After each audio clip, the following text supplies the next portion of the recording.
প্রচুর ঘটনা ঘটছে এই দেশে। এর কারণে যেটা হয়, বীভৎস কিছু ঘটনাও কম আলোচিত থেকে যাচ্ছে। লক্ষ্মীপুরে বিএনপির একজন নেতার বাড়িতে আগুন দেয়া হয়েছিল।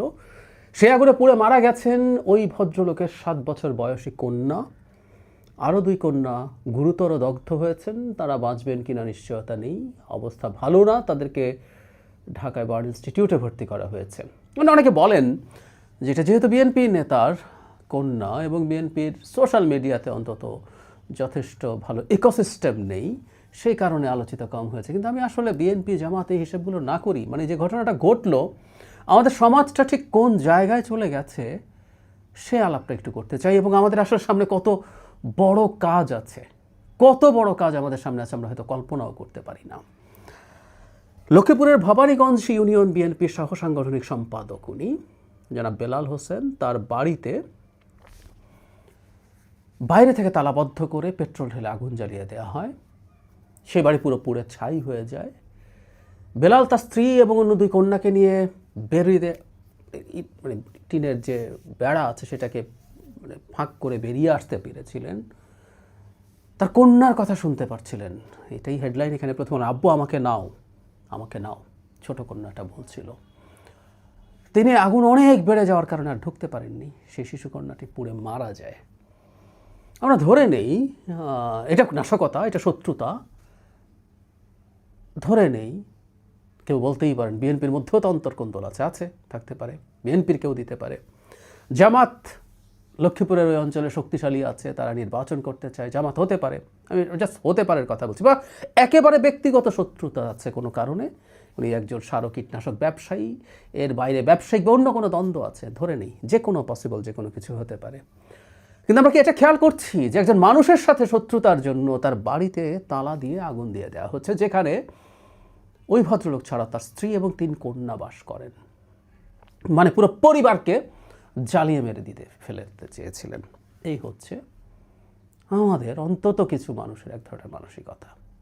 যে কথাটা বলছিলাম যে সমাজের ব্রুটালিটি, বর্বরতা, নৃশংসতা কোন জায়গায় চলে গেছে আমরা হয়তো টের পাই না। কিছু কিছু ক্ষেত্রে যেহেতু আমাদের ডিজায়ার্ড কিছু হয়, আমরা চুপ থাকি। এখানে নিরপরাধ যে শিশু মারা গেছে বলে কারো কারো একটু বিবেক জাগ্রত হয়, কিন্তু এর বাইরে আমরা এগুলো করে বেড়াচ্ছি ক্রমাগত। মবের নাম করে মানুষ পিটিয়ে মেরে ফেলছি, ধর্ম অবমাননার অভিযোগ তুলে। এই যে ময়মনসিংহে যে ঘটনাটা ঘটলো, মজার ব্যাপার, একটু অফ টপিক হলেও আজকে যেহেতু মুখ দিয়ে কথাটা বেরিয়ে গেল একটু বলি। একটা পত্রিকা দেখানোর চেষ্টা করেছেন এটা আসলে শত্রুতা, এটা শত্রুতার পরিকল্পনা করেই তাকে হত্যা করা হয়েছে। তার ওই যেখানে তিনি চাকরি করছিলেন সেখানে ঝামেলা হয়, পরবর্তীতে তিনি ওদের সাথে সংঘাতে জড়ান এবং সেটার পরিকল্পনা করে তার নামে ধর্ম অবমাননার অভিযোগ দিয়ে হত্যা করা হয়। মানে টোনটাই এরকম, কারখানা কর্তৃপক্ষ পরিকল্পনা করে তাকে হত্যা করেছে এবং এটাকে অ্যাম্প্লিফাইও করছেন তাদের এই ইকোসিস্টেমের পার্ট কিছু ইনফ্লুয়েন্সার্স যাদের যথেষ্ট ট্র্যাকশন আছে। মজার ব্যাপার হলো এই, কেউ একটা ষড়যন্ত্র করতে পারে এই দেশে, কারণ ধর্ম অবমাননা করেছে বললে তাকে পিটিয়ে মেরে ফেলা যায়, এই বোধটা তৈরি করা হয়েছে সমাজে। এটাকে ব্লেম করছেন না কেউ। একটা কারখানার ভেতরে সংঘাত, সমস্যা, যে কোনো কিছুর মাধ্যমেও যদি কাউকে মেরে ফেলার পরিকল্পনা করা হয়, মানুষ তাকে পিটিয়ে মেরে ফেলতে পারে না। এটা বাংলাদেশ, এখানে বাংলাদেশের আইন আছে, আইন মেনে চলতে হবে। এমনকি প্রত্যক্ষ প্রমাণও যদি থেকে থাকে, কাউকে পিটিয়ে মেরে ফেলা দূরেই থাকুক, পেটানোও যাবে না, তাকে আইনের হাতে সোপর্দ করতে হবে। ওভার অ্যান্ড আউট বাংলাদেশ, এই দেশ, বাংলাদেশের আইন এভাবে কথা বলে। কোনোদিন কারো যদি অন্য কোনো রকম দেশ বানানোর খায়েশ থাকে, তারা সেটা বানিয়ে করবেন। কিন্তু খেয়াল করছি আমরা এভাবেই বলার চেষ্টা করা হচ্ছে। তার মানে আমাদের সমাজে এরকম একটা অসভ্যতা, বর্বরতার বীজ রোপণ করা হয়েছে এবং এটা চারা গাছ হয়ে আস্তে আস্তে বৃক্ষে পরিণত হচ্ছে এবং অনেক মানুষকে সেটা কানেক্ট করছে, কোনো সন্দেহ নেই। ঠিক একই রকম ঘটনা এখানেও, যে একজন মানুষের সাথে শত্রুতা থেকে থাকুক, সেটা রাজনৈতিক, ব্যবসায়িক বা অন্য কোনো ব্যক্তিগত কারণে, কিন্তু আমি তার পুরো পরিবারকে পুড়িয়ে মেরে ফেলতে আমার এক ফোঁটা দ্বিধা হচ্ছে না। আমরা এই জায়গায় চলে গেছি, এই জায়গায় চলে গেছি। আমি বাংলাদেশের সমাজ খুব ভালো মানবিক সমাজ কখনো ছিল আমার মনে হয় না।